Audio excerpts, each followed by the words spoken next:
So let's talk about the data. Okay. What makes it harder? What do you do with it? What are the new uses? Let's just open it up. Sure. So the first batch of data that we started getting that was new to us was the set-top box data. And in the beginning, I know it's become much more productized now from the data providers that we're getting our data from. But in the beginning, it was basically stuff that they were throwing on the floor. It wasn't a product to them. And I think they were probably pretty surprised when we came to them and said, hey, we would love to get your set-top box data. It's non-standard. You really have to understand what it's telling you. And to do that, you have to go through a lot of transformation around the time zones, around the programming, around the channels that are being used, around the network call signs, and also around what the different remote interactions are telling you about the viewer on the other side. A lot of the work that we do is to understand when we see a series of remote interactions, volume up, volume down, rewind, fast forward, record, that we can understand where in the program the person is viewing. Then we overlay all of the ads that would have been running in that program at that time for that person in their time zone.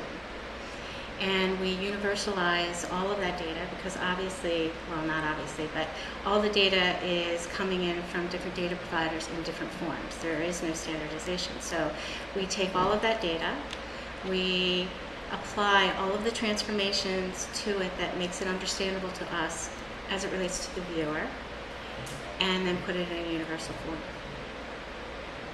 I have to say, you're the first person that I've spoken to that actually talks distinctly about remote data. So does that mean if you're using remote data that you can tell when the set was turned off, but the set-top box might still be on? We can infer that, right? And you do that through the use of cap and edit rules that are taking into consideration the remote data. You know, are you seeing any interaction with the remote that would give you an indication that there is someone there? But if the set-top box is on, it's going to send data, regardless of what the television is doing. So tell me about your next set of data. So in addition to set-top box data, pure set-top box data, we're also getting device data. And I use that to mean where we're getting data directly off the television. It has some different characteristics. It's very different from set-top box data. And it's more around what is the content that is being displayed.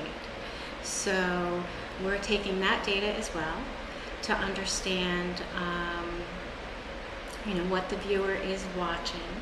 It doesn't have necessarily the same characteristics of set-top box data, so there's additional transformation or inferences that we need to make about the data, but we're bringing that all in, learning from that as well, and putting it into our universal data model, which we can then use to provide the insights and the campaign plans that we're working to do. How does this new device data interact with your set-top box data? Well, that's a really good question because we're not really sure yet. So, it's all about understanding what the viewer is seeing and when they're seeing it. So we're going through a lot of exploration now around this new device data, which is basically recognizing the content that is being displayed on the television to see if we can get a better sense of viewer behaviors. But we still have some work to do in that area, but we're excited about it. We think this will really open up, even more insights than we're getting out of the set-top box data. So you worked for a while at AOL, so you have a lot of background with online data. How does that compare with set-top box data and this new device data, and how do you get it all together to do perhaps some cross-platform?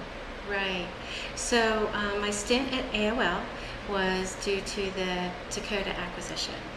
So the data that we have online that we were using to benefit online advertising was very similar, at least in concept. What are the visitors' behaviors that you can use to infer their interests or their concerns, and that would make advertising more relevant to them.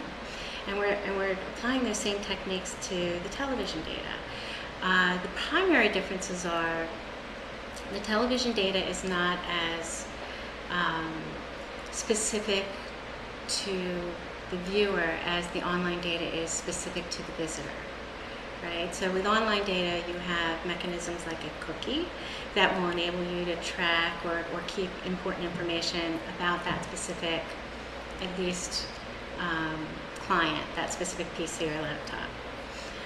But you can see that a given visitor is visiting a specific site at a specific time, and you know that is tied to that visitor. With the television, you know that the television's on. You really don't know who's sitting in front of it. You really don't know if there's one person or 15 or 20 people. So you have to use a lot more statistical inferences to get to who is actually doing the behavior as a viewer. So I'd say that's the primary difference.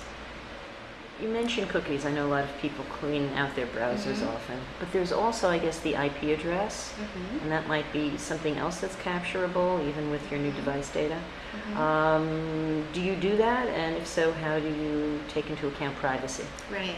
So we're very concerned about privacy. And actually, one of the things that I was so surprised about when I first came to Simulmedia was the data providers' concern about their customers, their subscribers' privacy with the data that they were giving us. So we had to mature our infrastructure and our processes very early in the company, just to give the data providers a sense of comfort. So privacy is utmost to us. We do not receive any personally identifiable information in the data that we get. As it relates to IP, currently, we are getting hashed IPs, so we don't have, a person's IP address. But we're absolutely working with our data providers to see how we can provide better services for the advertisers, whether it be cross media or whatever.